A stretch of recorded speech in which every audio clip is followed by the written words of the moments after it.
So I think I'm actually going to do Gobi's Valley first. That way then we can end up getting the running shoes. What we can do, like that. And we completely miss entirely. We can jump over here. And we completely miss the gate entirely. Really? Last gate. And we only just made it. Like, literally on the last frame. On next. Switch. And we're in Gobi's Valley. So we're going to immediately jump over here because there is Banjo. But as you can see, there are now beehives with bees around them. If we defeat the beehives, the bees will try and attack us. Hopefully not going to have to deal with that. What we do is we grab you twice. I am going to go down here because in here there are some notes in the hot sand, and the Wonder Wing would not be enough to get all of them. We could do Jinxie right away. I'm not going to. Instead, what I am going to do is I am going to unlock King Sandybutt's tomb, because King Sandybutt's tomb is probably one of the harder areas of the game. There is hot sand. What we do is we're going to position ourselves. We're going to shoot 3 eggs. It's going to feed the Sphinx. It's going to raise the pyramid bit by bit. And then what's going to happen is another one is going to spawn. We're going to reposition ourselves. And there is the next one fed. And yeah, as you can see, the platforms get a little bit narrower every single time. And that's the last one fed.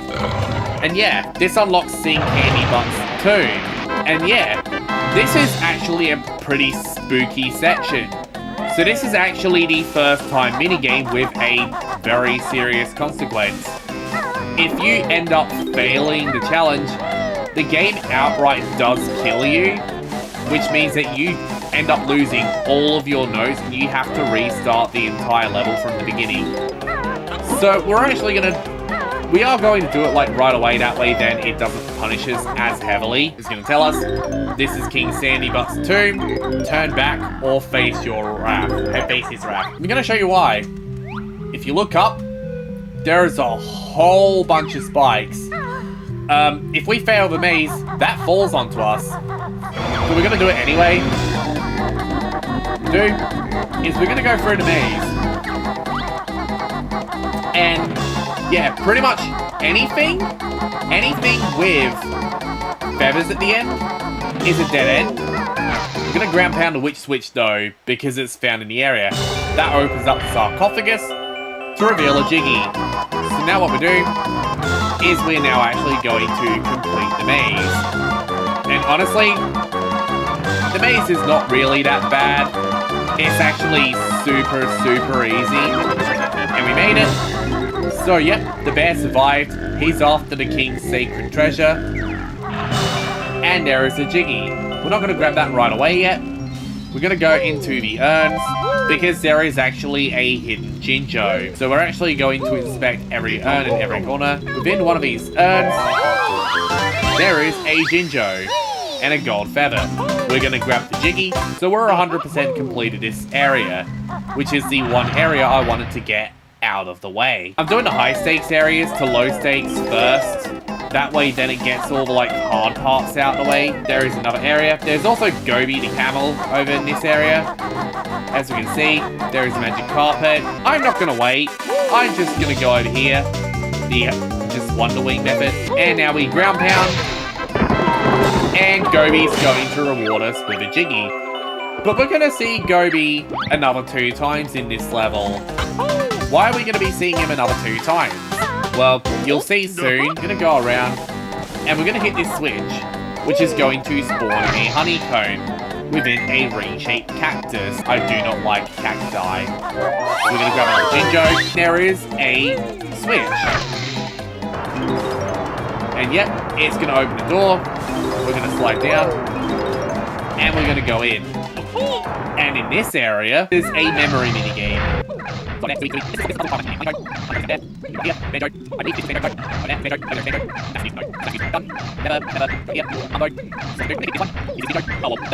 a coincidence. We do that. And this gives us our next Jiggy. So yeah, this is a memory minigame. It does send us to the beginning of the level, but it doesn't actually eventually kill Banjo if it fails. And we're done with this area. So it's Gobi. Gobi says that the tree is thirsty, but he doesn't care because he's ended up getting a bunch of water. We're gonna ground pound him. We're gonna give the water to Trunker. Trunker's gonna grow tall, and a Jiggy's going to spawn on top. Grab a red feather, and this gives us our next Jiggy.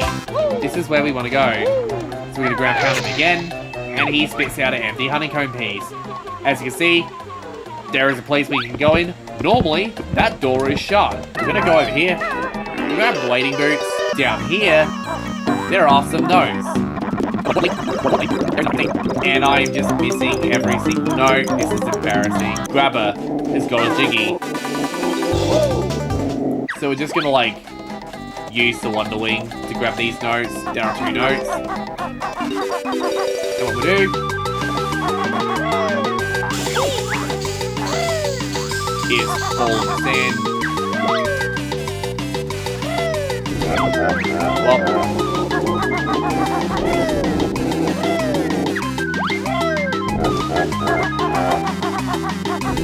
Well, goddamn camera.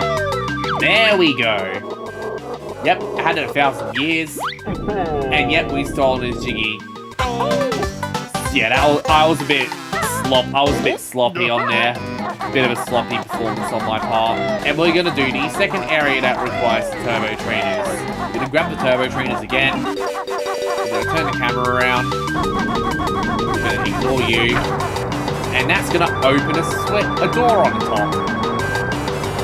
So we have to make it up there before the door shuts. What we'll do is we're just gonna like ignore. We're gonna grab the notes along the way. What we'll do, ignore that. We go up. Grab the note. Drop down. And this ends up dropping us into a pool filled with water. So we're gonna go down. And we're gonna grab the next Jiggy. And what that does is it opens up the exit. And it's gonna drain all the water. And draining all the water, it's gonna fill up where the big quicksand pit near King Sandy runs to. There is also a Mumbo token we can collect as well. I think, oh no, it's the blue Jinjo, never mind. We just keep on doing this until we've collected all. Oh, there is a Mumbo token. As you can see, there is a flight pad. So what we're going to do is we're actually going to fly through the hexagon rings. And every single time we do, all the hidden rings of the ancients to defeat the witch. That's not true, but ow. Not the most ideal area. I should probably learn my lesson in trying to use a garbage attack. I should have angled it upwards. Jump up again. And again. Now we have to fly all the way back to that area. This is the second to last one. Now we're just here. We turn again. Only joking. We can only give you this. Yeah, and then he gets a Jiggy, which spawns on top, coincidentally spawns on top of Jinxie. Fly up again. And there's our honeycomb piece. Fly up. Big Bob. And now we have to get in there. Fortunately, that's not too hard. Because we can do this. And we can just ground pound. And roll our way inside. Go in here. And there's some notes that we can collect. We're going to grab the Mumbo token as well. And as Ruby says, can he be of some help looking for treasure? And he said, like, I see some up there. It's yours if you can get it. Is we ground pound. And that's going to make a bowl move slightly faster. Put another one in. We're going to put another one in. And we just keep on doing this. And eventually, what will happen is... yep. 1,000 thanks. My friend has done will now help him with your quest. So he's gonna play flute. And we're gonna flat flip our way. And we get our next Jiggy. And we can see a Jiggy. And we're gonna grab said Jiggy. There is a Mumbo token. We will grab the Mumbo token. We do need the Mumbo token. We're gonna jump over here. Do. Yep, his nose is all blocked up. We gotta now shoot eggs into his nose. Yep, that tickles. What we do is we shoot it in the other nose. And it's gonna make him sneeze and clear up his nose.